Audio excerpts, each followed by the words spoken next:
Aujourd'hui, tout le monde veut faire de la pub. Il y a de plus en plus d'agences de SMMA qui commencent à proposer leurs services et on arrive vraiment sur un marché qui est saturé. En fait, les gens pensent que la pub, c'est la seule solution, sauf que c'est complètement faux. Il existe plein d'autres alternatives, c'est juste qu'elles sont moins mises en avant dernièrement. Dans cette vidéo, je vais vous donner 3 raisons pour lesquelles vous devriez ne pas faire de pub si vous voulez développer votre business. Et restez bien jusqu'à la fin, je vous donnerai également toutes les alternatives qui existent si vous ne voulez pas faire de pub. La première raison, c'est si vous ne savez pas comment ça marche. Il y a quelques années, quand Facebook Ads a démarré, Google Ads, etc., c'était très simple. N'importe qui pouvait y arriver. Il vous suffisait de vous lancer, de faire quelques tests et au bout de 2-3 jours, vous aviez compris à peu près comment ça marchait. Maintenant, ça demande vraiment des compétences spécifiques. C'est devenu beaucoup plus compliqué. Les interfaces, il y a énormément d'outils. Et quand on est nouveau, c'est quasiment impossible de comprendre comment ça marche et impossible d'avoir des bons résultats avec la pub si on n'en a jamais fait avant. Alors attention, moi j'ai pas d'agence de pub, j'ai aucun intérêt à vous faire croire que c'est difficile, contrairement à pas mal d'agences qui vont vraiment mettre le point sur le fait que c'est compliqué pour vous vendre leurs services. Si aujourd'hui je vous dis que c'est compliqué,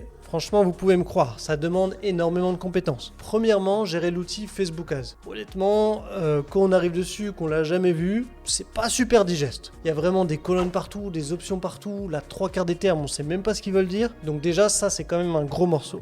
Deuxièmement, faire du copywriting. Évidemment, si vous voulez avoir une pub qui a de l'impact, il va falloir choisir les bons mots. Souvent pour les pubs, maintenant on est plus sur de la vidéo. Donc ça également, ça demande des compétences. Et ça va pas s'apprendre en un claquement de doigts. Troisième compétence, faire des bonnes créatives. Les créatives, en fait, c'est les pubs que vous allez montrer aux gens sur Facebook, Google, etc. Et donc ça va demander de savoir faire du montage. Alors maintenant, il y a plein d'outils qui permettent de simplifier toutes ces tâches. Mais il faut quand même savoir les utiliser. Quatrième compétence, construire une offre. Parce que vous aurez beau montrer des pubs avec un budget illimité, si votre offre n'est pas cohérente, si elle ne convertit pas, vous n'allez pas gagner d'argent, vous allez même plutôt en perdre. Et cinquième compétence, optimiser vos conversions. C'est bien beau d'avoir une pub qui tourne avec un beau copywriting, mais derrière, une fois que le client se décide à acheter, il faut le faire rentrer dans un tunnel de vente, optimiser le panier moyen, potentiellement relancer les paniers abandonnés. Ça demande également pas mal de compétences. Est-ce que c'est possible d'apprendre à le faire tout seul? Bien entendu, tout est possible. Vous regardez des vidéos, vous vous renseignez sur le sujet,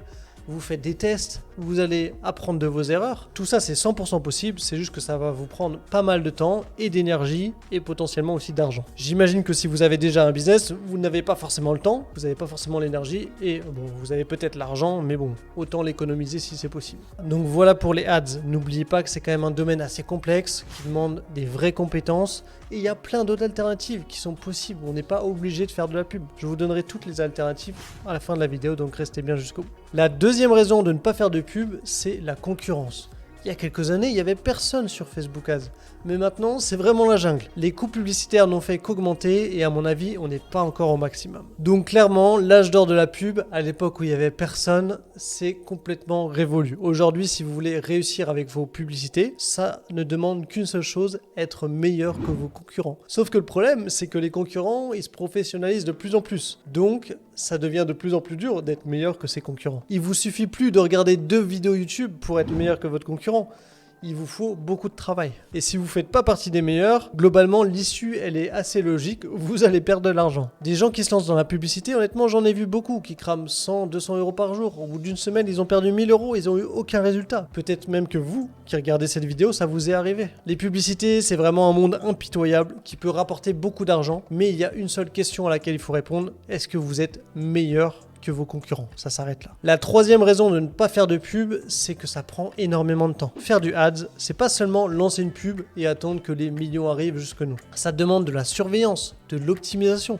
Une fois que vous avez lancé une pub, vous allez pouvoir tester plusieurs visuels, vous allez pouvoir tester plusieurs textes, plusieurs audiences. Tout ça, ça demande de la pratique, ça va vous demander du temps au quotidien pour surveiller vos pubs. Est-ce que vous n'avez pas fait une erreur? Est-ce que vous n'avez pas dépensé 500 euros de trop sans faire exprès en mettant le mauvais budget? Une pub qui marche pas, vous allez devoir couper le budget et essayer des nouvelles choses. Une pub qui marche bien, à l'inverse, vous allez augmenter le budget et essayer de la scaler. Mais c'est pas aussi simple que ça. Ça demande de faire des tests supplémentaires. Si vous essayez d'augmenter le budget trop vite, potentiellement, vous allez perdre aussi de l'argent. Donc il faut vraiment comprendre que la publicité, c'est de la surveillance au quotidien. Ça vous demandera énormément d'attention. Également, quand vous proposez des offres, souvent c'est des offres saisonnières. On a Halloween, Noël, Black Friday, etc. Donc votre offre, elle va peut-être durer une semaine, grand maximum 2 semaines. Mais au-delà, vous allez devoir changer votre offre. Donc ça va demander du travail en permanence. Donc soit vous décidez de le faire vous-même, de prendre du temps, mais ça sera au détriment de tout le reste de votre business, parce que ça demande également beaucoup d'attention, j'imagine. Soit vous le déléguez et ça va engendrer des frais supplémentaires sur la durée, parce que les gens à qui vous le déléguez, ils vont être avec vous toute l'année. Donc vous allez devoir les payer tous les mois. Une fois de plus, la pub, c'est pas le seul moyen. Vous allez voir, il y a aussi d'autres alternatives qui demandent certes du travail, mais pour certaines, vous le faites une fois et ça sera terminé. Donc c'est vraiment plus intéressant que la pub. Maintenant, avant de passer aux alternatives, je vais vous donner une quatrième raison en bonus. Ne faites pas de pub si vos marges ne vous le permettent pas. Si vous vendez des produits avec des marges très faibles, vous n'allez pas avoir assez d'argent pour payer vos pubs. Au contraire, si vous vendez des logiciels, de la formation, ça c'est des produits qui ont des marges quand même assez importantes,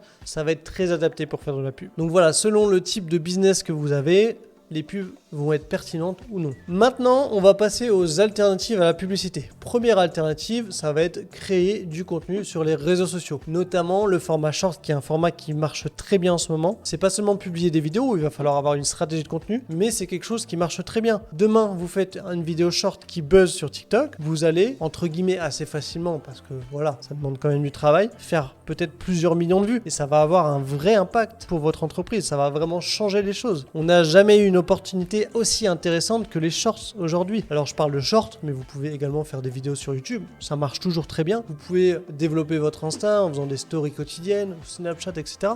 Il y a plein de moyens différents. Il ne faut pas oublier que la création de contenu, c'est un très très bon moyen pour développer son entreprise. Vraiment. Deuxième moyen, si vous voulez pas créer de contenu, vous pouvez faire des partenariats avec des influenceurs. Alors attention, je parle pas de Jean-Michel Dubaï qui a 6 millions d'abonnés sur Insta et qui va vous demander 15 000 € pour un placement de produit qui sera de toute manière d'assez mauvaise qualité. Je vous parle de micro-influenceurs. Il y a plein de petits créateurs qui ont 5 000, 10 000 abonnés, peut-être même 50 000 ou 100 000, qui sont nouveaux sur les plateformes, qui cherchent justement à gagner leur vie en proposant des produits. Et c'est ces gens-là, ils vont vous fournir du travail de grande qualité parce qu'ils seront vraiment investis avec leur communauté. Donc c'est vraiment avec ces gens-là que vous allez pouvoir travailler. En termes de prix, ça va être déjà plus intéressant et potentiellement, vous allez pouvoir même créer des partenariats sur le long terme avec ces personnes. Donc vraiment, c'est quelque chose qui est très sous-estimé, qui marche très bien. Aujourd'hui, quand on pense aux influenceurs, il y a une image un petit peu négative de l'influenceur, mais si c'est bien utilisé, si c'est bien fait, ça peut avoir un impact énorme. Vraiment, ça peut être très intéressant. Troisième stratégie, mettre en place de l'affiliation. Alors l'affiliation, ça va pas être exactement pareil que les influenceurs parce que les influenceurs vont recommander votre produit, donc vous allez les payer pour qu'ils le recommandent. L'affiliation, c'est en fait vous allez payer vos clients pour qu'ils recommandent à d'autres personnes. Donc ça, c'est un très bon moyen de remercier les gens qui sont déjà clients chez vous. Ça vous a coûté de l'argent d'avoir des clients,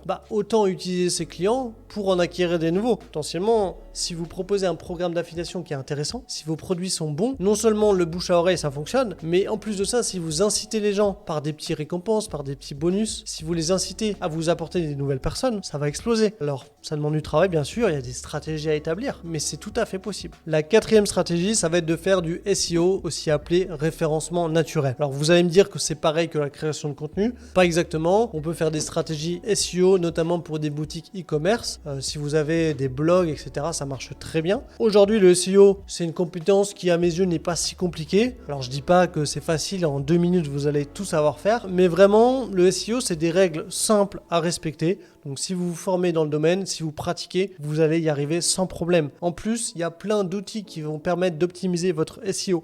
Si vous avez un blog WordPress, vous avez plein de plugins qui vont vous donner des recommandations pour améliorer votre contenu, pour le référencer sur Google. Vous pouvez également utiliser des outils comme SEMrush qui vont permettre d'analyser des sites internet, de savoir quels sont les mots-clés de vos concurrents. Donc plutôt que de vous prendre la tête à chercher les meilleurs mots-clés, utilisez déjà ceux qui fonctionnent. Ensuite, ils vont vous permettre de connaître les backlinks de vos concurrents. Voilà, tout ça, c'est des trucs un peu techniques, mais si vous vous renseignez ne serait-ce qu'une journée à fond sur le SEO, vous allez voir qu'en fait c'est quelque chose de très accessible et qui paye vraiment sur le long terme. Et enfin, la dernière alternative à la publicité, ça va être de créer des tunnels de vente à votre service. Beaucoup de gens font aujourd'hui l'erreur de croire qu'un site internet va résoudre tous leurs problèmes. Et c'est complètement faux. Ils pensent qu'ils vont avoir plein de clients, que ça va leur apporter du trafic en automatique, mais c'est pas le cas. Donc ils vont aller voir quelqu'un, ils vont dépenser 2000 € dans un site internet, et au bout de quelques mois, ils vont se rendre compte que ça a au final très peu d'impact. Ce qui marche aujourd'hui, c'est les tunnels de vente. C'est une stratégie un petit peu différente qui va permettre vraiment d'aiguiller votre prospect dans une direction précise et d'optimiser le panier moyen. Si vous voulez en savoir plus sur les tunnels de vente, j'ai fait une vidéo complète qui explique ce que c'est, comment ça marche. Je vous invite à aller la voir, elle est juste ici. Et sinon, j'espère que cette vidéo vous aura aidé, vous aura convaincu que la publicité c'est pas forcément le meilleur moyen de croître son audience aujourd'hui. Sur ma chaîne YouTube, je vous donne plein de conseils pour développer vos business, donc n'hésitez pas à vous abonner pour les prochaines vidéos. On se dit à très bientôt, c'était Matt, ciao.